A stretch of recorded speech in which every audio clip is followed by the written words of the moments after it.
ओम श्री गणेशाय नमः। ओम गुरुर्ब्रह्मा गुरुर्विष्णु गुरुर्देवो महेश्वरः गुरु साक्षात् परम ब्रह्म तस्मै श्री गुरुवे नमः। अचिंत्य रूपाय निर्गुणाय गुणात्मने समस्त जगदाधार मूर्ति ब्रह्मणे नमः। मित्रों नमस्कार, मैं हूं पंडित कैलाश चंद्र जोशी। आपका बहुत बहुत स्वागत है मेरे YouTube चैनल संस्कृति सेज में। मित्रों, आज मैं लेकर के आया हूं नव संवत्सर सिद्धार्थी नाम संवत्सर जो 2025-26 में रहेगा। 30 मार्च 2025 को सिद्धार्थी नाम संवत्सर आरंभ होने जा रहा है। आपको नव संवत्सर की अग्रिम हार्दिक शुभकामनाएं। मित्रों, संवत्सर प्रतिपदा के दिन चैत्र शुक्ल प्रतिपदा वही संवत्सर प्रतिपदा होती है। उस संवत्सर के पावन पवित्र दिन में प्रातः काल निद्रा आलस्य प्रमाद का त्याग करके शौच स्नान आदि से निवृत्त होकर के नूतन या स्वच्छ पवित्र वस्त्र धारण करके संध्या उपासना करने के बाद ब्राह्मण श्री मुख से नव संवत्सर का फल श्रवण करना चाहिए। नव संवत्सर का फल श्रवण करने का जो महत्व है वह हमारे धर्मशास्त्रों में बहुत स्वर्णाक्षरों में उसको लिखा गया है। कहा गया है, तिथिवारम च नक्षत्रम योगं करणमेव च पंचांगस्य फलम सुत्वा गंगा स्नान फलम लभेत। अर्थात तिथि वार नक्षत्र योग करण इन 5 तत्वों से पंचांग बनता है। इन्हीं 5 तत्वों को पंचांग कहा गया है। इस पंचांग का श्रवण चैत्र शुक्ल प्रतिपदा नव संवत्सर के दिन सुनने से गंगा स्नान के बराबर फल पुण्य फल प्राप्त वह व्यक्ति करता है जो इसको उस दिन श्रवण करता है। अब आपको बताता हूं 30 मार्च 2025 से जो सिद्धार्थी नाम संवत्सर आरंभ होगा, उसी दिन से वीर विक्रमादित्य संवत 2082 आरंभ होगा और श्री शालिवाहन साके 1947 उस दिन से आरंभ होगा। और कलयुग की जो आयु बताई गई है वह बताई गई है 4,32,000 वर्ष। और 4,32,000 वर्ष में से कलयुग अभी तक 5,126 वर्ष व्यतीत हुआ है। अर्थात कहना चाहिए लगभग 5,000 वर्ष कलयुग के समाप्त हुए हैं। बाकी जो शेष बचे हुए हैं 4,26,874 वर्ष अभी शेष हैं। जो यह सिद्धार्थी नाम संवत्सर आरंभ होने जा रहा है, इस वर्ष के जो राजा हैं सिद्धार्थी नाम संवत्सर के, वह सूर्य नारायण भगवान हैं और मंत्री भी वही हैं।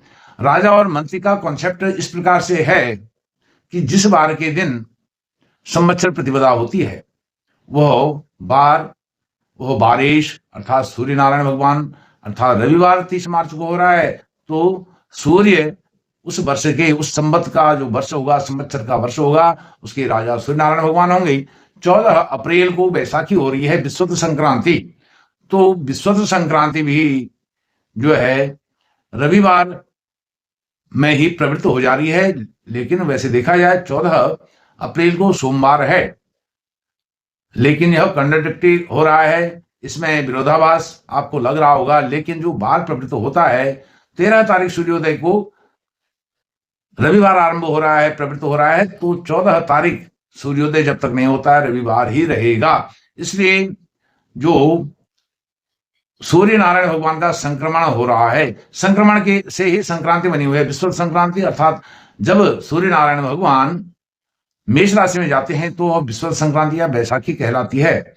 तो इसमें रविवार 14 तारीख को सूर्योदय जब तक नहीं होगा तब तक रहेगा। सूर्योदय से पूर्व ही 27:29 पर अर्थात प्रातः काल 3:29 पर संक्रमण हो रहा है। सूर्य नारायण भगवान मेष राशि में जा रहे हैं, तो जब सूर्योदय होगा सूर्योदय तक रविवार रहेगा। इसलिए सूर्य राजा भी हैं और मंत्री भी हैं। राजा और मंत्री दोनों का कार्यभार सूर्य नारायण भगवान ने देखना है। जो ग्रह राजा ग्रह नवग्रहों के अधिष्ठित राजा हैं, नैसर्गिक राजा हैं, वही इस बार राजा भी हैं, मंत्री भी हैं। आपको मैंने यह सब बताया। अब जो सिद्धार्थी नाम संवत्सर हैं, उनके फलों में बता रहे हैं कि यह सिद्धार्थी नाम संवत्सर किस प्रकार के फल लेकर के आया है। सिद्धार्थ वत्सरे भूयो ज्ञान वैराग्य उक प्रजा सकला वसुधा भाति बहुत सस्यार्थ वृष्टिवेही। कह रहे हैं सिद्धार्थी नाम का जो संवत्सर है, इसमें प्रजा जो जनता है, समाज है, ज्ञान वैराग्य से युक्त होगी। संपूर्ण पृथ्वी पर प्रसन्नता रहेगी और अन्न जल अच्छे होंगे, जल की कमी नहीं होगी, अन्न की कमी नहीं होगी, धन धान्य की कमी नहीं होगी। अब जो जगन मोहन मतेन एक संवत्सर का फल होता है, एक मत जगन मोहन मत है, उस मत से सिद्धार्थी नाम संवत्सर का फल इस प्रकार से है। तोय पूर्णा भवेन मेघा बहु सस्याच मेदिनी सुखिनः पार्थिवा सर्वे प्रजा निष्ठरताम भवेत्।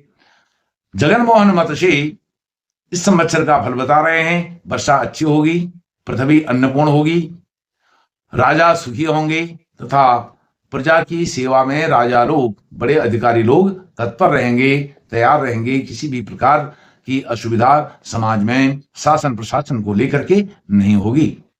अब जो राजा हैं, ये तो मंत्री संवत्सर का फल बताया दोनों प्रकार से। अब जो राजा हैं, ग्रहराज सूर्य नारायण भगवान, वो राजा बनने हैं इस वर्ष। यह बहुत सुंदर ज्योतिष में लोकतंत्र का कॉन्सेप्ट यहाँ पर नजर में आता है। इसलिए हमारा जो राष्ट्र है, भारतवर्ष है, यह मदर ऑफ डेमोक्रेसी, मातृ जननी कही जाती है लोकतंत्र की। तो इस बार सूर्य महाराज राजा हैं। राजा अपने फलों में बता रहे हैं कि यह वर्ष कैसा रहने वाला है। नव संवत्सर जो 30 मार्च 2025 से आरंभ हो रहा है। सूर्य निरपे स्वल्प फलाश मेघा स्वल्पम पयो गौसुजनेषु पीड़ा स्वल्पम सुधान्यम फलमल्प वृक्षाश्चौराग्निबाधा निद्रम निर्पाणाम। सूर्य कह रहे हैं, राजा कह रहे हैं अपने फलों में, यदि वर्ष के राजा सूर्य हों तो फल कम लगे, वर्षा भी कम होगी, गाय दूध कम देंगी, प्रजा को पीड़ा हो सकती है, धान्य कम होगा अर्थात जो अनाज है उसकी पैदावार कम होगी, वृक्षों में फल भी कम लगेंगे, कम फलित होंगे, कम पुष्पित होंगे, पल्लवित कम होंगे, चोरों का भय होगा, अग्नि का भय होगा और राजाओं को कष्ट होगा। यह सूर्य नारायण भगवान जो राजा हैं उनका फल है। जो मंत्री हैं, मंत्री भी सूर्य नारायण भगवान हैं। वो क्या कह रहे हैं, निर्भयम गदतोपि तस्करात प्रचुर धान्य धनादि महीतले रसचयम ही समर्घतमम तदा रविरा मात्यपदम भी समागतः। यदि सूर्यदेव मंत्री हों तो राजा रोग और चोरों का भय बढ़े, राजाओं को भी भय होगा, रोगों का भय होगा और चोरों का भय बढ़ेगा। पृथ्वी पर धन धान्य बहुत अधिक होगा, धन की कमी नहीं रहेगी, धान्य अर्थात अनाज की कमी नहीं रहेगी और रसों का संग्रह तथा रसादि पदार्थों में समता रहेगी, प्रचुर मात्रा में रसादि पदार्थ उपलब्ध रहेंगे। जो सशेष हैं वह बुध हैं। बुध कह रहे हैं जलधरा जल राशि मुचो भृशम सुख समृद्धि उदम निरुपद्रवम द्विज गण सति पाठ करह सदा प्रथम शस्य पतो सती बोधने।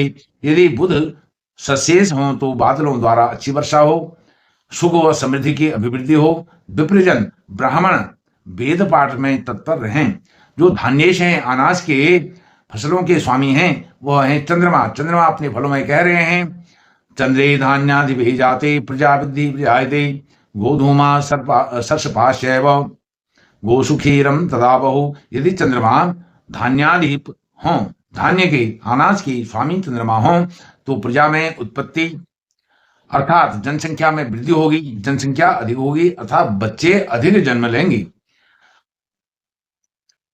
गेहूं सरसों तथा धान्य तथा गौदुग्ध का उत्पादन बहुत अच्छी मात्रा में होगा, बहुत अधिक होगा। मेघेश जो वर्षा के स्वामी हैं वह भी सूर्य नारायण भगवान हैं। वह कह रहे हैं जलद पे यदि बासरपे तदा सरसिवे रमते जनतारसम यौचणेषु निवारुषु शालिवेहि सुखचयम सुलभम भुवि वर्तते।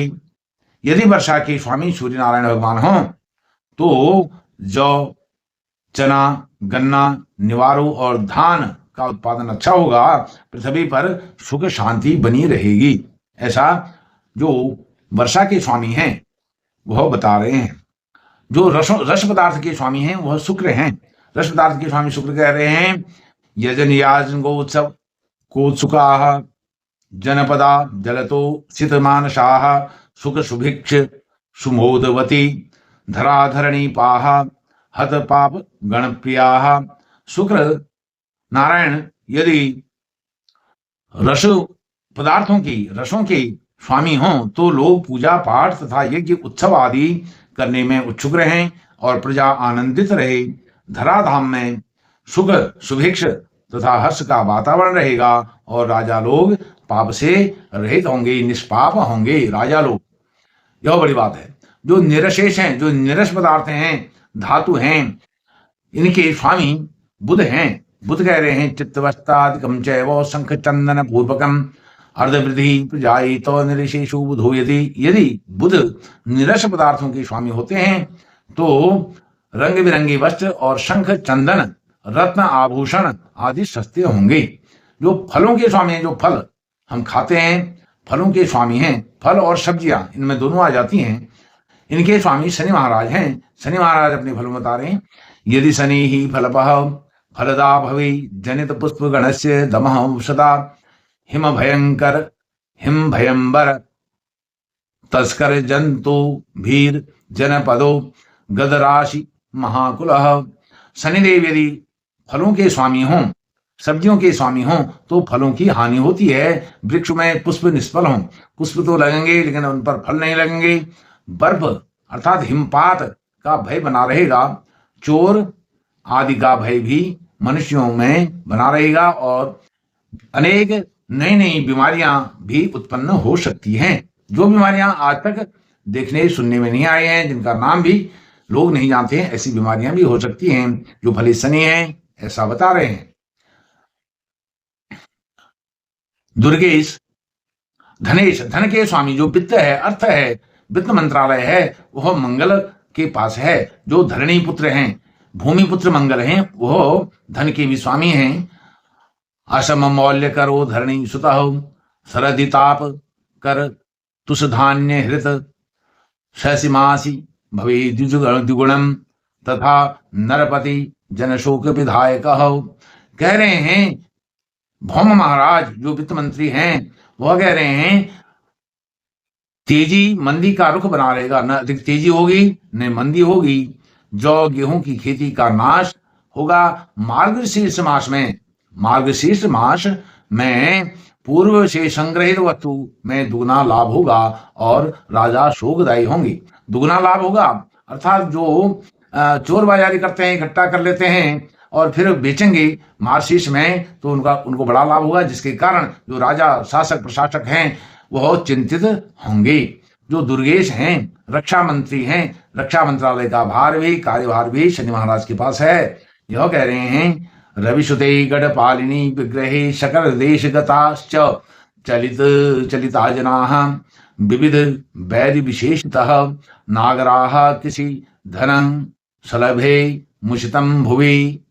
रक्षा मंत्री शनिदेव हों तो दुनिया में यत्र तत्र सर्वत्र युद्ध कैसी स्थिति रहती है, आंतरिक युद्ध, बाहरी युद्ध और गृह युद्ध कैसी स्थिति रहती है, और जिसके कारण उथल पुथल का वातावरण बना रहेगा। नागरिक लोगों में परस्पर वैर भाव बढ़ेगा, शत्रुता बढ़ेगी और खेती को अनेक प्रकार के प्रकोपों से, रोगों से हानि होगी। टिड्डी और चूहों से बहुत हानि हो सकती है। मित्रों, इस प्रकार यह नव संवत्सर 2025-26 का फल अर्थात सिद्धार्थी नाम संवत्सर का फल मैंने आपको सुनाया। मुझे आशा ही नहीं, पूर्ण विश्वास है कि आपको यह पंचांग का सिद्धार्थी नाम संवत्सर का फल आपके लिए बहुत मंगलदायी होगा और मेरी हार्दिक अग्रिम शुभकामनाएं आपके लिए हैं। एक निवेदन, यदि आपको यह संवत्सर फल अच्छा लगे तो वीडियो को लाइक कीजिए, शेयर कीजिए, चैनल को सब्सक्राइब करके मुझे सहयोग प्रदान कीजिए। मंगल कामनाओं के साथ अपनी वाणी को विराम देता हूं। नमस्कार, धन्यवाद।